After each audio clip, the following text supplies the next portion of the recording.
There are a number of interesting details surrounding the birth of Jesus. Many of those details have become part of the narrative over the years that aren't based on any facts. Some of the most mysterious characters, at least in my opinion, are the wise men. And there's a well-known Christmas carol, We Three Kings, that actually provide more questions than it does answers. Questions like, who were they? Where did they actually come from? Why were they even there in the first place? When did they arrive? That's a very important question. And how many were there?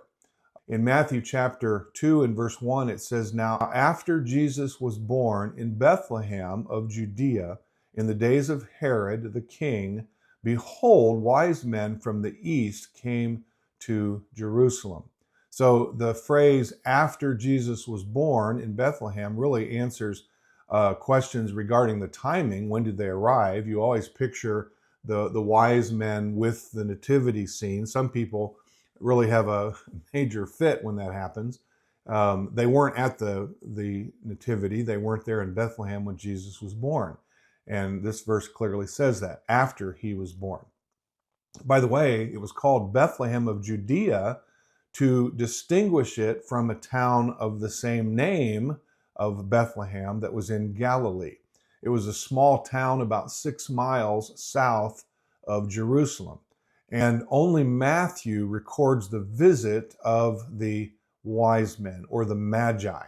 It comes from the Greek magos, and that word has been used to describe very important people, like we get the English word majestic from it. And again, a lot of speculation as to their identity.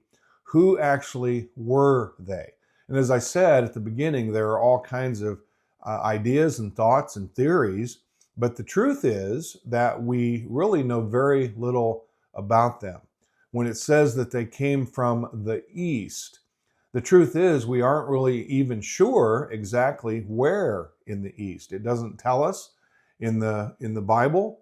They were basically stargazers, and very, very likely they weren't even kings. We're told that it was in the days of Herod the king, also known as Herod the Great, and he was a very deceitful person, an evil person, a wicked person, a cruel person, was not a very nice person at all. Verse 2, this is the wise men speaking. Where is he who has been born King of the Jews? For we have seen his star in the east and have come to worship him. This is another big question a lot of people have, is this star. Lots and lots of speculation on this. Some people will even tell you exactly what it is, although the Bible does not specifically say. We really have no means of actually determining. It's sufficient, I think, for us to know that God in some way made known to these magi its meaning and influenced them to take this journey in order to find this newborn baby and to pay homage to the newborn king. Verse 3 says, when Herod the king heard this, he was troubled, and all Jerusalem with him.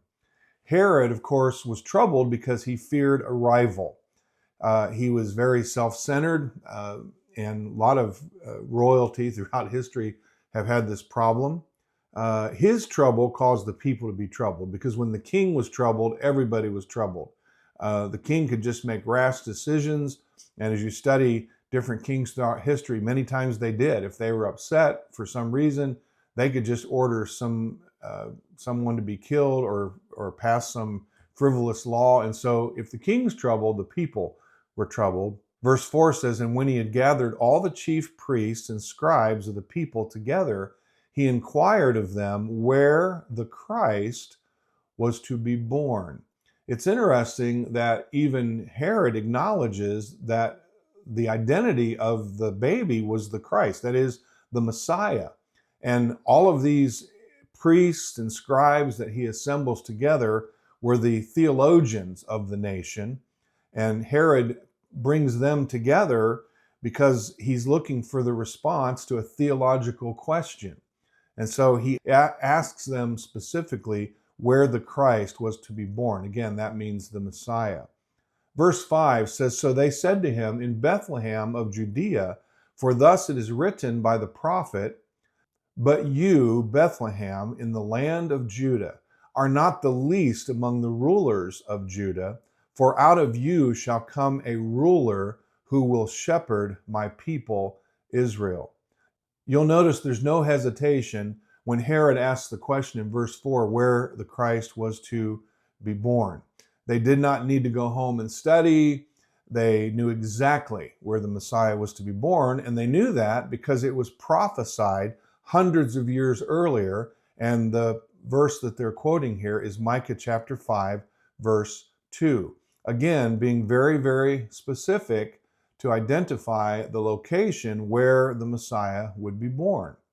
Verse 7, "Then Herod, when he had secretly called the wise men, determined from them what time the star appeared." Interesting to see all these questions that Herod has.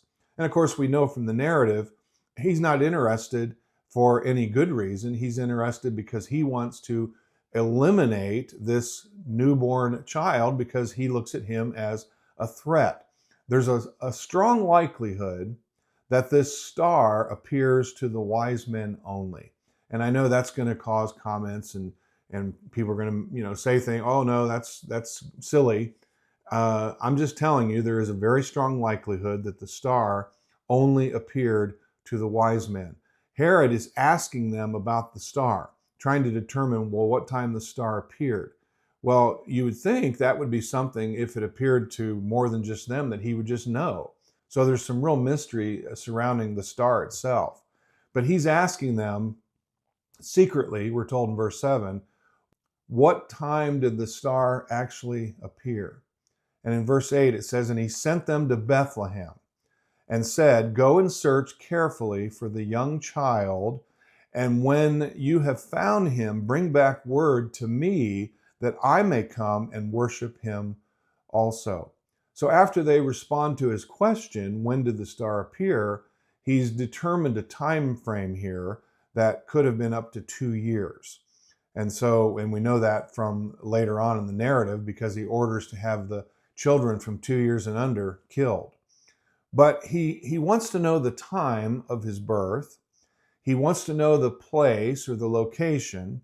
And then he sends them to actually find this baby so he can destroy him. Again, he's not interested in anything that's good. He wants to destroy this child. Verse 9, "When they heard the king, they departed, and behold, the star which they had seen in the east went before them till it came and stood over where the young child was." The language here is very interesting. It seems to indicate that this star, whatever it was, is actually moving and guiding them along. It's almost like God's personal GPS for these men specifically. And notice that it says, again, the young child. You'll see multiple times in this passage that term, young child. And again, he could have been as old as 2. Verse 10 says, "When they saw the star, they rejoiced with exceedingly great joy." The narrative would seem to indicate they had seen the star in the east, and then maybe they didn't see it again, and now it has reappeared to guide them. And so their reaction, their response is exceeding joy. The language that's used here describes an attitude of absolute celebration. They're overjoyed to see this star, again, perhaps to see it again. Verse 11 says, "And when they had come into the house, they saw the young child with Mary, his mother, and fell down and worshiped him. And when they had opened their treasures, they presented gifts to him, gold, frankincense, and myrrh." Several things worth noting here. It says that they came into the house, so they're no longer in the stable setting where Jesus was born. And once again, we see the phrase young child, not baby. And then you'll notice it says that they fell down and worshiped him. This would have more than likely been flat, face down on the ground. That was a very common posture for worship, especially of royalty, and in this case, king.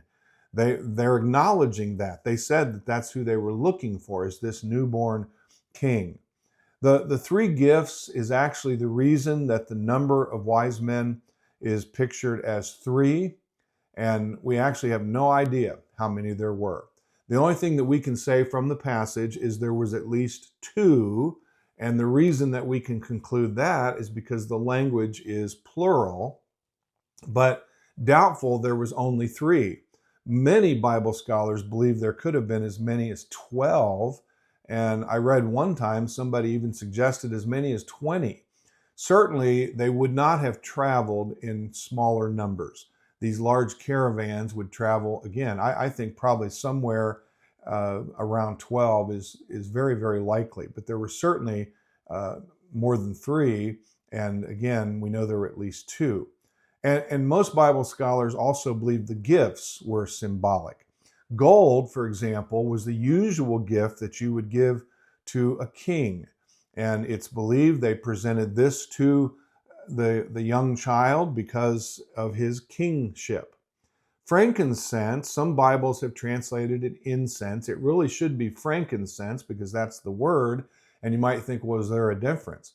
Incense could mean any number of fragrances, but frankincense was a very specific incense that was a symbol of priesthood.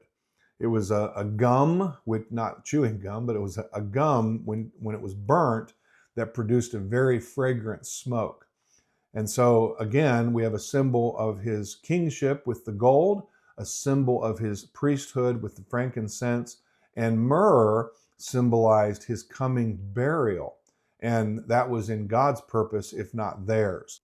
Myrrh also had a very pleasant aroma to it. It was a gum that was from a thorn bush that grew in Arabia and Ethiopia, which could be an indication of where they were from, not necessarily, but it could be. We know that's where the myrrh was from, but not necessarily the wise men.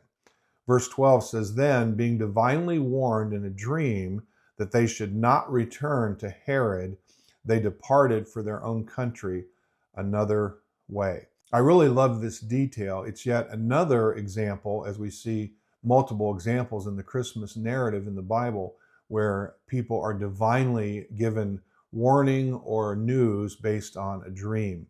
And so these men were told not to return to Herod. Herod did not mean anything good for the young child. He meant simply to destroy the child. Verse 13, "Now when they had departed, behold, an angel of the Lord appeared to Joseph in a dream, saying, 'Arise, take the young child and his mother, flee to Egypt, and stay there until I bring you word, for Herod will seek the young child to destroy him.'" And really, here we have the real purpose of these gifts.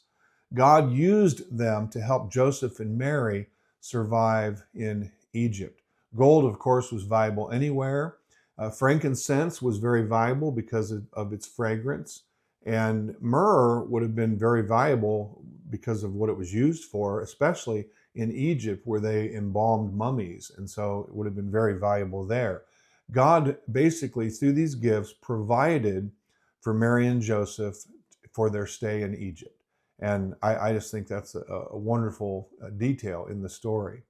Verse 14, "When he arose, he took the young child and his mother by night and departed for Egypt, and was there until the death of Herod, that it might be fulfilled, which was spoken by the Lord through the prophet, saying, 'Out of Egypt I called my son.'"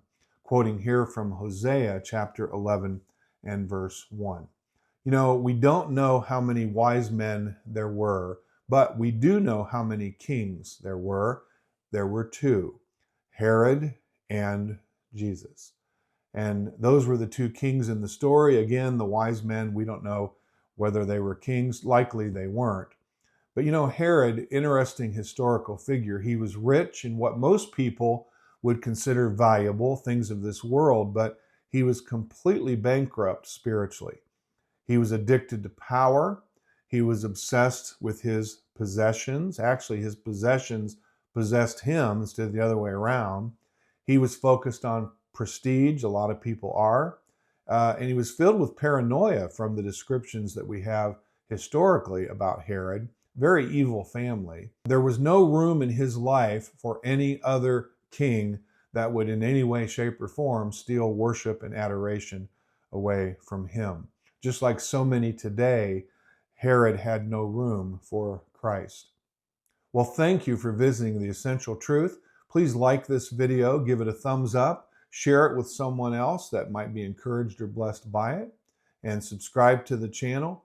All of those things are very, very helpful to the channel. It helps me to know that you appreciate the content and would appreciate more of it.